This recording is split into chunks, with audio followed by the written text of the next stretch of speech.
I come to court. My mom has called me and said, Stephanie, it's going to rain today. Be sure to take your umbrella. So I come to court with my black umbrella. I'm sitting next to somebody. They have a black umbrella. And as I finish my day, I grab the black umbrella. I go outside with it. It's raining. I open it up and I realize my initials are not on this black umbrella. And that's not my umbrella. That's a mistake. Let me tell you what a choice is. My mom tells me it's going to rain. And I say, I don't think it's going to rain. I come to court. I don't have an umbrella. I can hear the thunder and lightning outside. People are walking in, they're wet.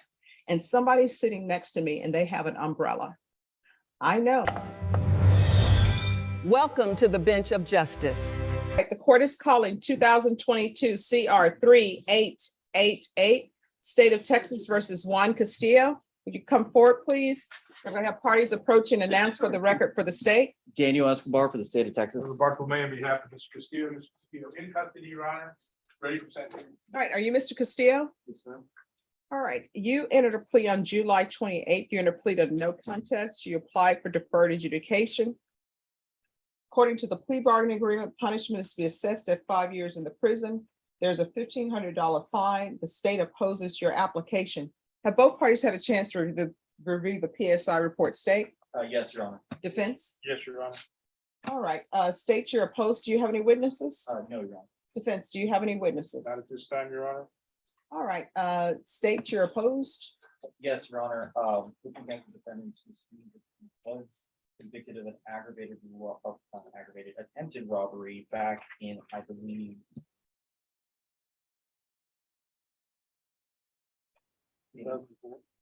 no, it's back in.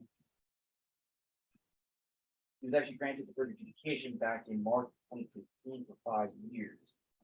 He was then revoked and sentenced to TEC for 4 years. Again, Your Honor, this is almost similar circumstances. It's another robbery case. The state is opposed due to his prior history and also due to the facts of the underlying case that we're hearing on today. All right, defense. First of all, Your Honor, I've counseled long and hard with my client about the facts in this case, and the facts in this case reveal that it's a 12-pack of beer, apparently. Case it's potato chips. My client was without funds, he was hungry, he left, he was working part-time, his employer left him, he was out of money. He went in, Your Honor, admitted to some use of the drug at that time. His thinking was clearly good of.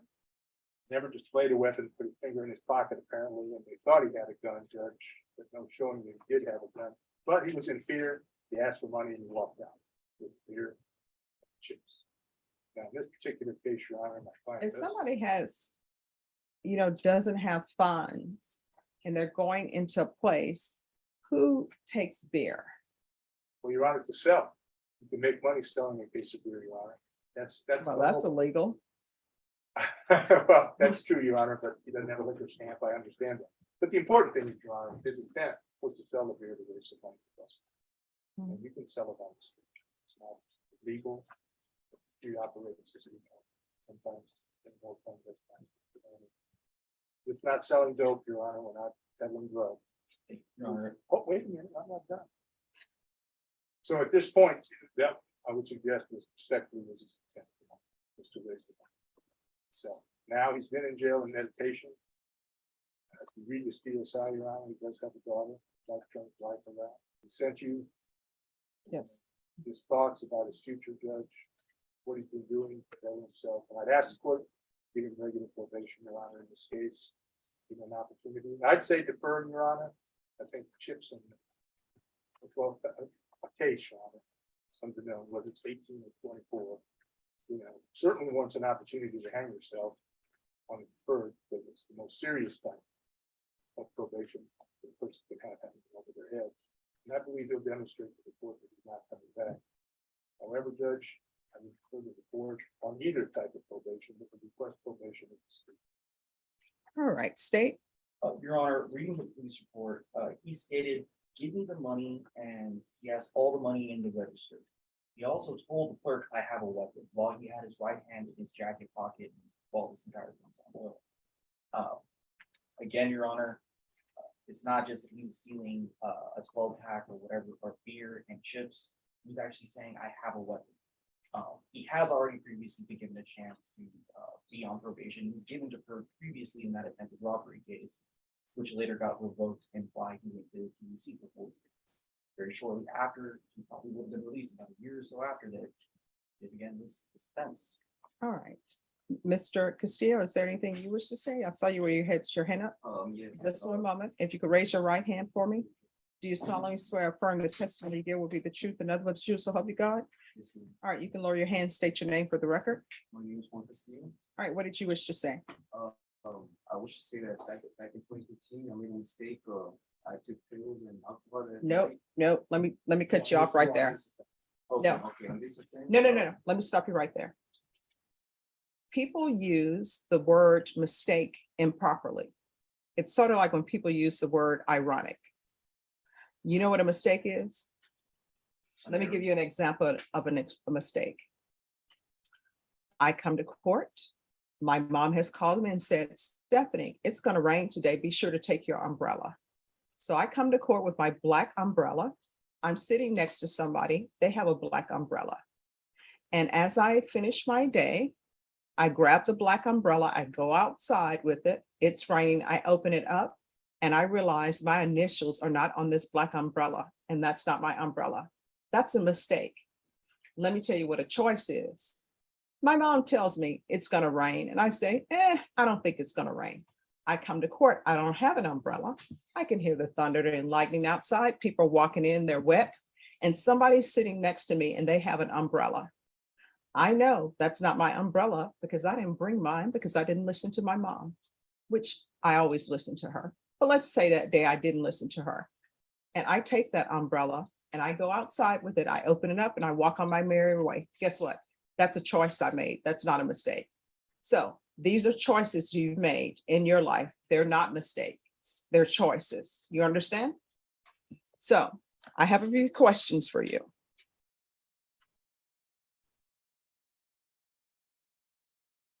Because your attorney said you needed to meditate on your life.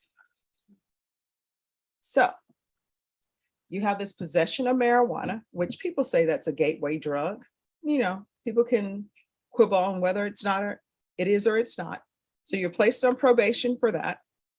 And on that case, you had a motion to revoke file. Then they withdrew the motion and extended you and terminated it. Then in 2002, you had another possession case, motion withdrawn, and you were continued on probation. Then in 2014, the evading arrest detention, that was dismissed. I'm not even going to count that. So then you have your theft in 2014. Thefts are crimes of moral turpitude. So you picked up a theft of $50 to $500 and you did jail on that. So you didn't get probation or anything. You said, let me do my time. So you got sentenced to 40 days in jail. So during those 40 days that you were sentenced there, and they probably gave you a judgment satisfied because you had 20 days credit, what did you contemplate in those 20 days that you were at the jail? I was a trustee and I was working. I was with my sibling. But I mean, what were you thinking about in the jail? Yeah, what was I thinking about?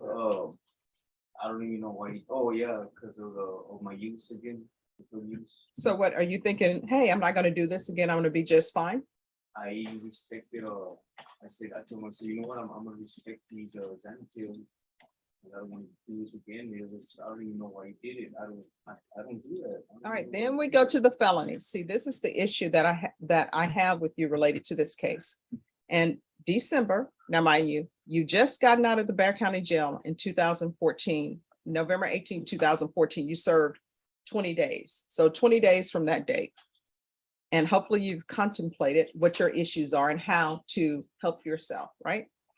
Then we come here, December 2014, which is just a month after this date. You have a robbery that's reduced to attempted robbery. You are given deferred adjudication for 5 years, right? Mhm. So, and they have here, released to SATF only. You see that? So that was them giving you an opportunity to get your drug issues taken care of. So what ends up happening? A motion to revoke is filed. So that means that you're not doing something that you're supposed to do. And what happens, and that was filed on June 16, 2016, right? Yes, ma'am. So then this is what they say, you know what? We think he maybe needs some more help. So on May 31st, that's when that motion is heard. They deny it and they alternate them in. And so they say they're going to step up your treatment and they send you to safety. All right. And then you know what ends up happening? 2018, they enter a motion to adjudicate your guilt. They find you guilty and they sentence you to 4 years in TDC on August 28, 2018. Then we are back here with a robbery. And they wanted to, you're filed on as a repeater, but I guess they waived the repeater count. Yes, they waived the repeater count in this. So really, the case that you're here for today is supposed to be a first-degree felony as far as range of punishment is concerned, but the repeater count was waived. So you're just here as a second degree. You understand? Now, this is Bexar County. And when you go to out of state and out of county, Laredo, DWI, possessions. Now these cases here that were rejected, I'm not even considering those because they were rejected. So with that being said, Mr. Castillo, I always tell people your criminal history is sort of like a credit report, but it's a credit report as it relates to what I should do with your case. You understand? All right, so I'm going to deny your application. And I'm going to sentence you to 5 years in the prison. Find you guilty, sentence you to 5 years in the prison. Give you credit for any time served.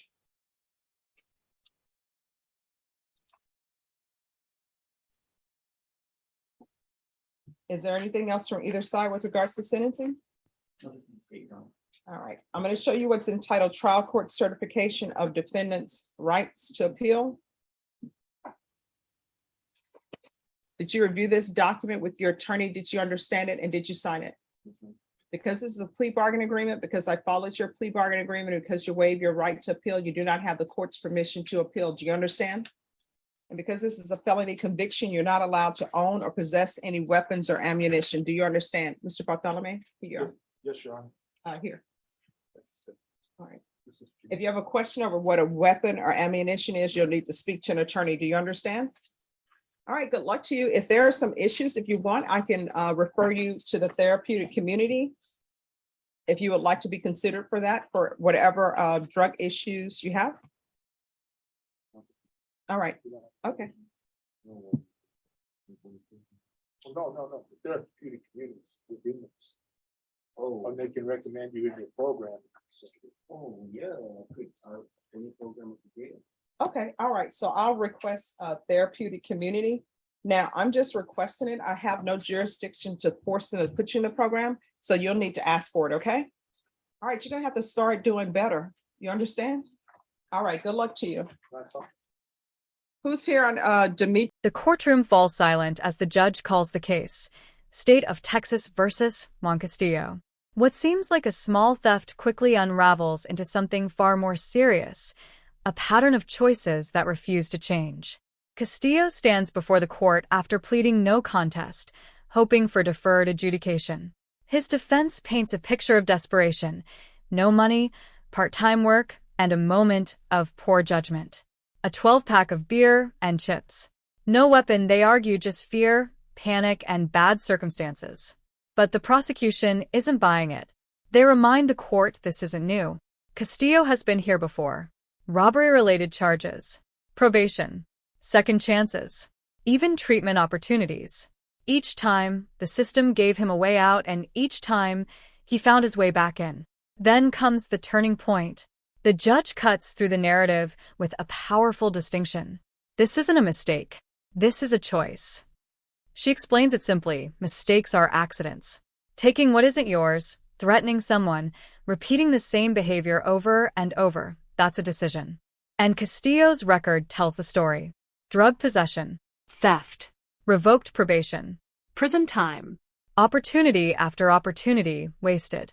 The judge walks him through his own history like a timeline of ignored warnings. Even after jail, Even after rehabilitation efforts, even after being given another chance, he returned to the same path.